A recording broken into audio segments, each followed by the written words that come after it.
நேத்து மனசு சரியில்லன்னு சொல்லிட்டு மூவி போயிருந்தேன். அந்த மூவி பார்த்தீங்கன்னா, அரோமேலே. கிஷன் தாஸ், அர்ஷத் கான், அப்புறம் வந்து ஷிவாத்மிகான்னு நெனைக்கிறேன். ஹீரோயின் நேம் கரெக்ட்டா ப்ரொனவுன்ஸ் பண்ட்டேன்னு நெனைக்கிறேன். இவங்க 3 பேர் நடிச்சிருக்க படம் விடிவி கணேஷ்லாம். லைக் இந்த படம் வந்து பார்த்தீங்கன்னா, சூப்பரான ஃபிலிம். அ லைக் நான் ஏதோ ஒண்ணு நெனச்சு ஒண்ணு போனேன். லைக் வெளிய வரும்போது என்னோட மனசு நிறைவா அந்த படத்துலருந்து வெளிய வந்தேன். அந்த அளவுக்கு நல்லா இருந்தது படம். ஒரு பயங்கரமான ஒரு மெசேஜோட முடிச்சிருந்தாங்க. சீரியஸா வந்து இந்த படத்த வந்து எல்லாருமே போய் பாருங்க. அப்புறம் ஓடிடில வந்த அப்புறம் வந்து ஃபீல் பண்ணாதீங்க, ச்சே நல்ல படம் மிஸ் பண்ணிட்டோம் அப்டின்ட்டு. தயவு செஞ்சு தியேட்டர்ல போய் பாருங்க. என்ன இதில வேற சில பேர்லாம் பேசுறானுங்க, தமிழ்ல நல்ல படமே வரமாட்டேங்குது. அ தெலுங்கு பாருங்க, கன்னடம் பாருங்க, மலையாளம் பாருங்க, எவ்வளோ சூப்பர் படம்லாம் வருது. தமிழ்லாம் குப்பையாயிடுச்சு அப்டின்றீங்க.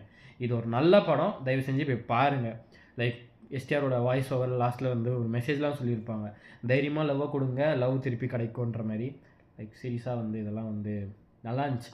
லைக் எனக்குமே வந்து கிஷன் தாஸோட கேரக்டர் வந்து இது பண்ணும்போது லிட்டரலா வந்து என்ன ஃபீல் பண்ண மாரி இருந்தது. நெறைய பேர் நீங்களும் ஃபீல் பண்ணுவீங்கன்னு நெனைக்கிறேன். தயவு செஞ்சு போய் பாருங்க. ப்ளீஸ். Thank you.